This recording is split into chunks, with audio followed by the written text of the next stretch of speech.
सरस्वती जी और उनकी बहू रश्मि के बीच एक दिन बहस छिड़ जाती है। आखिर किसका काम ज्यादा आसान है, बहू का या सास का? माँ जी, सास को काम ही क्या है, आपके सारे काम उंगलियों पे तो हो जाते हैं। कुछ भी। हाँ, हिसाब तो उंगलियों पे ही हो जाता है ना। अरे बेटा, ऐसा सिर्फ अभी लगता है। जो मुझे करना पड़ता है ना, वो तुझे करना पड़े तो समझ आएगा कि असली काम का पहाड़ कैसा होता है। ठेले बराबर वजन भी नहीं है आपके काम में, और बात पहाड़ों के वजन की कर रही हैं आप। तू ऐसा करती ही क्या है घर में बेटा, ये तो बता मुझे। मैं थोड़ी ना कुछ करती हूँ, सब जादू से हो रहा है इस घर में।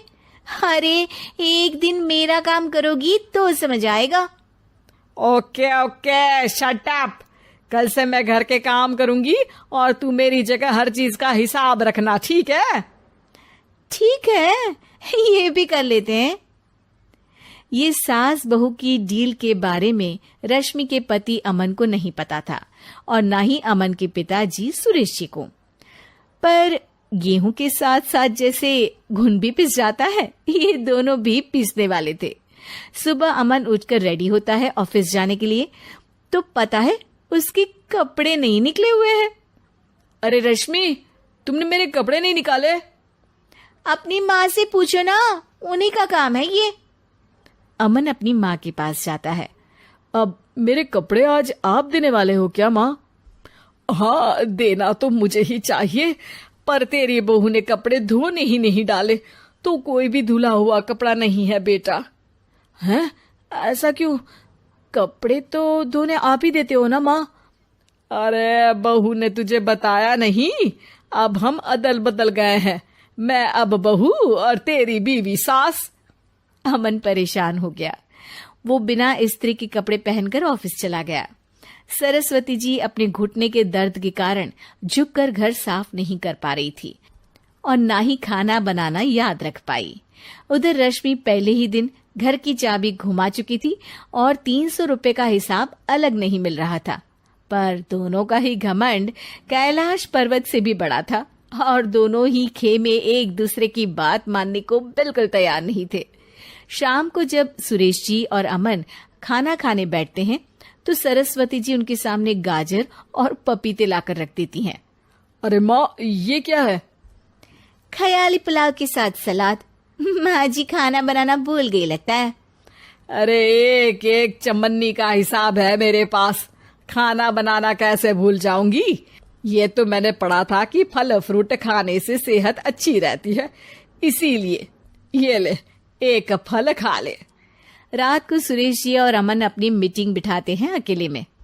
बाबूजी, इनकी लड़ाई के कारण ना हमें ठीक से खाना मिल रहा है, उल्टा घर के सारे काम रुक गए हैं।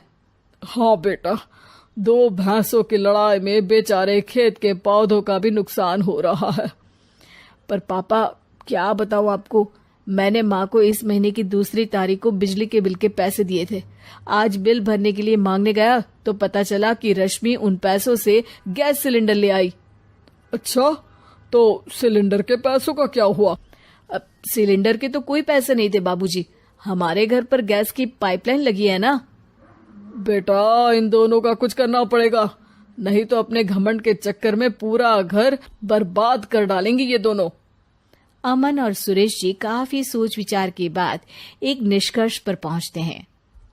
रात ही को दोनों अपनी पत्नियों की अलमारी से नई साड़ी निकालते हैं, और सुबह जब रश्मि और सरस्वती जी उठते हैं तो देखते हैं कि दोनों पति साड़ी पहनकर चढ़ाव पर सब्जियां काट रहे हैं। अरे ये सब क्या हो रहा है? क्या हो रहा है मतलब? आप दोनों अदल बदल हो सकते हो तो हम क्यों नहीं? अरे क्या मतलब?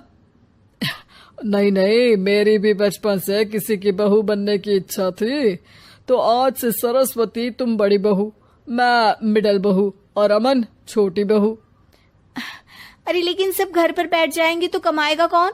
ये घर कैसे चलेगा?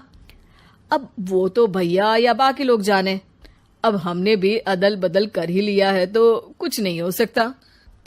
रश्मि और सरस्वती जी को समझ में आ जाता है कि उन दोनों की आपस की डील की वजह से इन दोनों को बहुत तकलीफ हो रही है और उनके ईगो ने दूसरों को कितनी यातनाएं दी है।